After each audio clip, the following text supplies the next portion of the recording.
So tell us what we're doing today, Robert. We are moving the GPS from the planting tractor onto the gator so we can map boundaries, set AB lines, and try to get all this stuff organized instead of guessing where your line is and creating new ones each time. I couldn't have said it better myself. Yep. And then we're going to take it and go pull some soil tests for our variable rate stuff.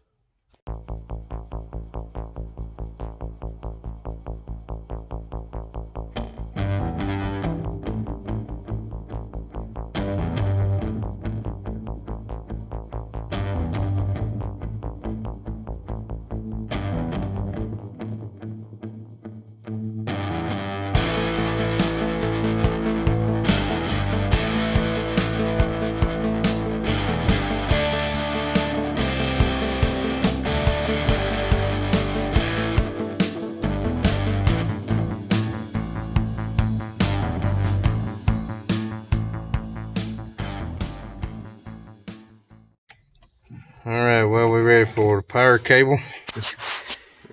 There's the coax for the antenna. Here is our antenna. We got ready to hook our power harness up, and we already had some pre-existing wires in here for it, but they broke because they corroded. The gator's been starting, so we ain't even looked up underneath there. Well, we're gonna get that hooked up. Feel like I'm in California, you know, where they come up, when they come up to your window and they wash your window and shine on your car and don't expect no tip. We got our screen loaded up. So what we're wanting to do is we're wanting to just clear out all these fields, start completely over, map all new boundaries.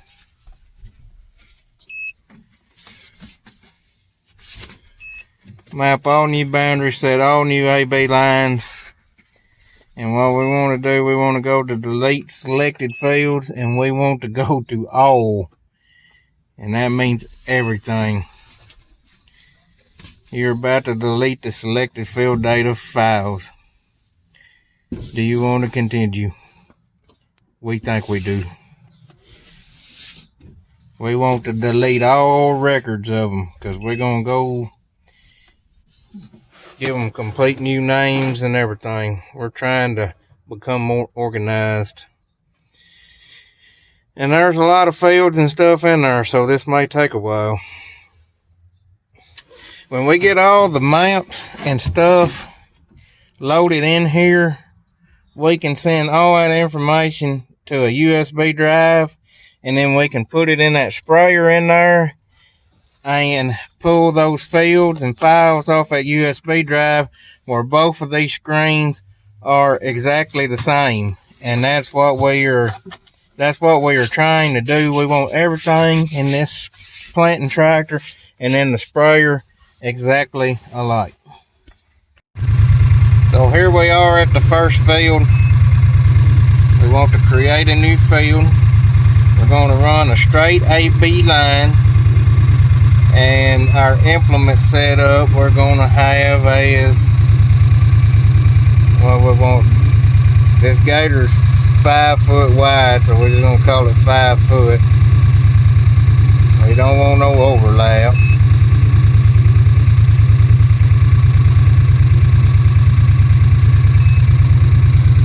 We don't have no offset.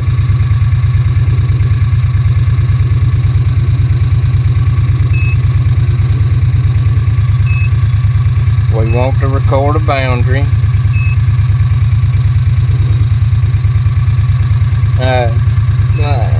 Dylan, the farm.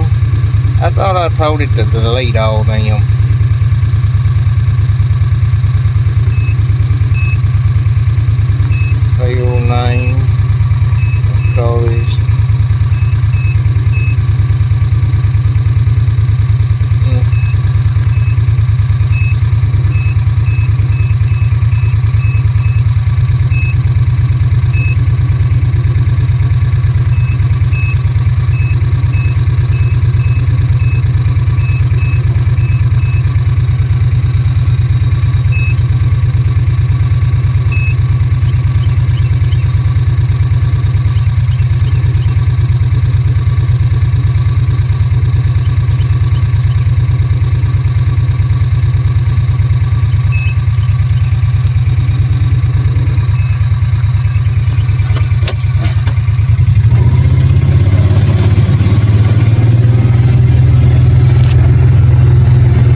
boundary mapped out for that farm, so we're gonna go up here and get boundary finished. It's gonna ask us if we want to start the new boundary, and we're gonna tell it yes. So right there we got our new boundary. Now we're gonna go set our AB lines. I could have done that while I was doing the boundary, but I forgot. So I liked how I ran my rows last year, so I'm just gonna get on a set of rows and draw this AB line out, setting my first A point, and I'm gonna drive to the other end of the field on this same set of rows and drive my B point.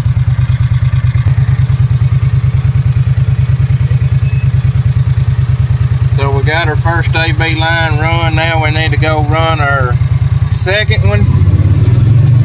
So here we are in the office doing more office work. We are down to our last farm that we're working on. We're sorting out our zones using yield maps and satellite imagery. What we're doing right now is I'm printing this one here. It's just a map showing our zones where we can tell where to go to pull our samples. We're printing that one out. And then we're going to go over here to our field samples. And that'll actually show our zones, and it'll give us the number to put on our soil sample bags when we pull the samples. And we're going on and making our bags out right now before we ever go to the field. So right now I'm going to sample ID map.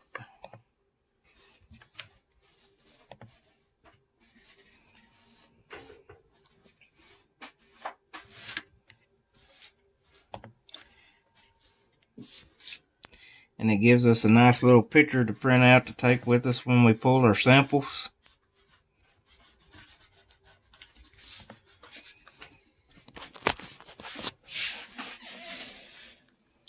Making our bags out. I'm gonna have to order more ink. We've already run through a thing of ink printing out these colored maps, but Co-op normally pulls my soil samples for me since I buy my fertilizer there. But we're trying to get a little more precise with stuff. There are some farms we're going to use those soil samples on because we just didn't see enough variability in the field to do this. So we're picking out our best yielding farms and the farms that's got the most variability, and we're going to go pull samples on those farms.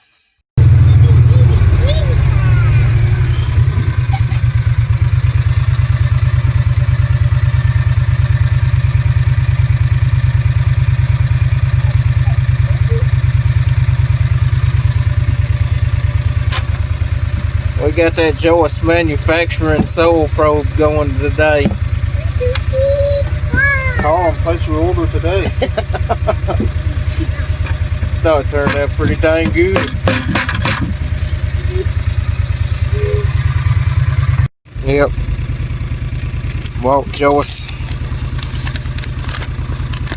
Sample 4.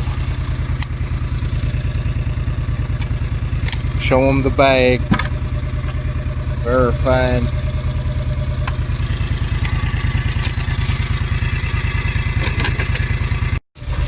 Well, that's one out of how many? 5 on this farm. And this is the first farm.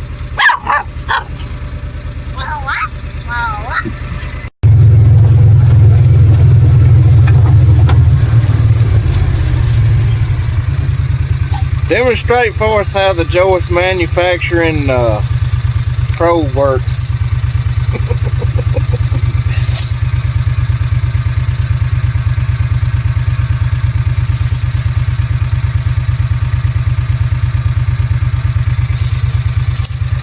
You gotta tell all the features of it. Got dual foot pegs for left or right-handed people. Ergonomic handle, made out of only the best 3/8 rod.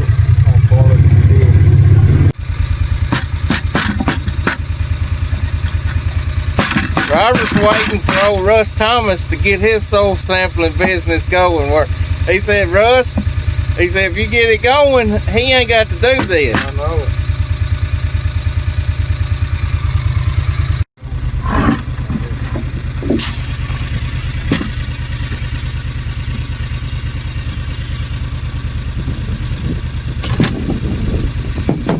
Tell us what we're doing now, Robert. We're using the X-Acto plunger, cleaning out the tip of our probe.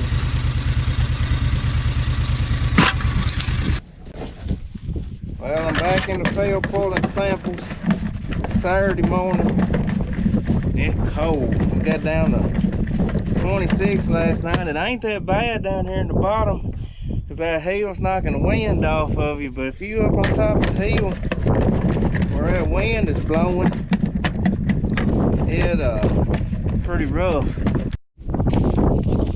Wind makes it hard to keep up with.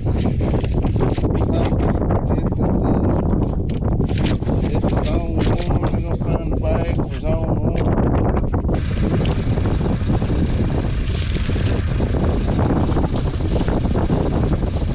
Yesterday we was dumping that thing on the bucket like that. Dirt didn't want to come out. And then I picked up that. We use it as a punch, but it's an old finger to come out the auger on the bean header. I picked that. We've been using it to start sampling. So if I pick that thing up, pop that sun gun, that sample come right out. I looked at Robert and said, why ain't we been doing that this whole time?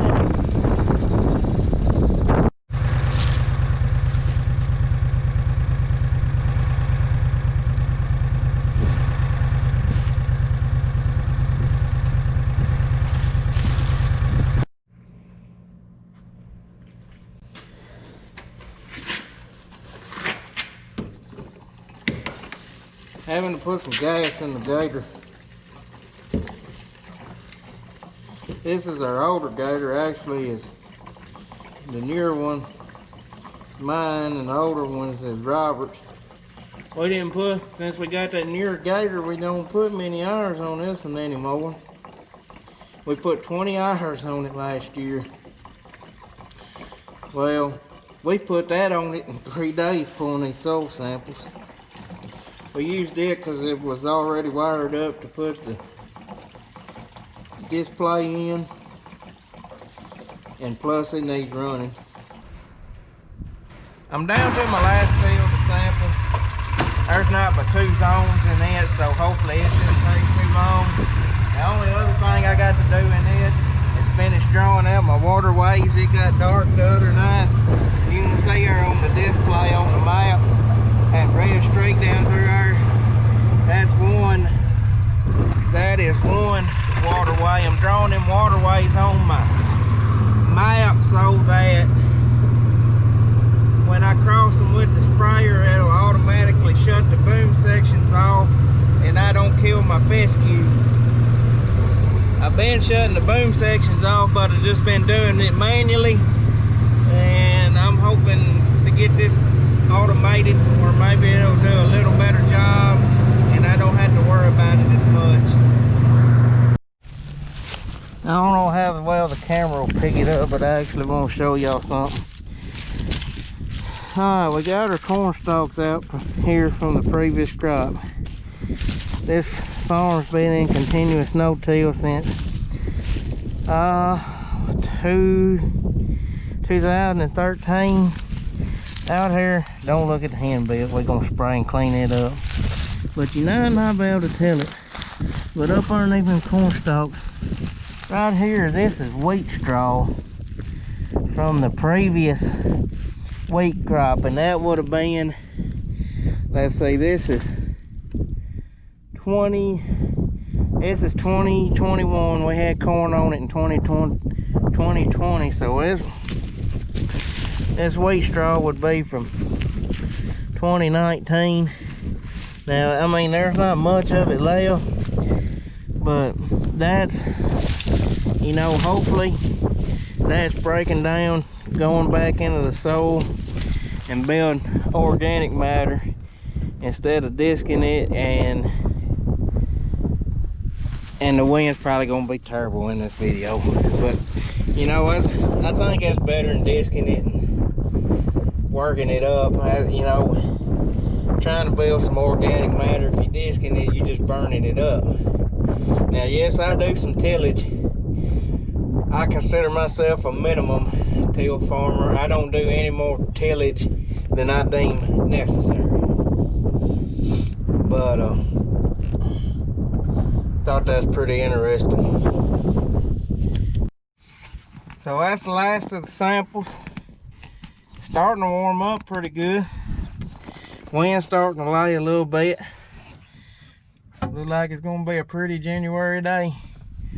But got all the samples pulled, and I'm anxious to see what these zones are gonna show compared to what the whole field showed on the soil tests that were pulled this fall. I'm anxious to get them in and get them side by side and compare them and see if there's any trouble areas. And you may ask, you know, why am I pulling samples in this wheat field? Didn't I put fertilizer down in the fall? Yes, I did. But here's kind of my thinking on going on and pulling the samples in these wheat fields, is if there is a problem area, if there's a nutrient lacking or something in one of these zones, maybe it's good and dry this year. Maybe I can go on, get co-op out here and put that nutrient that I need out on that zone and get that problem corrected. It might not make a difference on the yield of the wheat, but maybe it'll make a difference, and we'll get it out early enough to make a difference in the soybean crop this year. So that's kind of my thinking on pulling, going on and pulling a sample on the wheat ground. All right, so this is my last waterway. I'm gonna draw it out.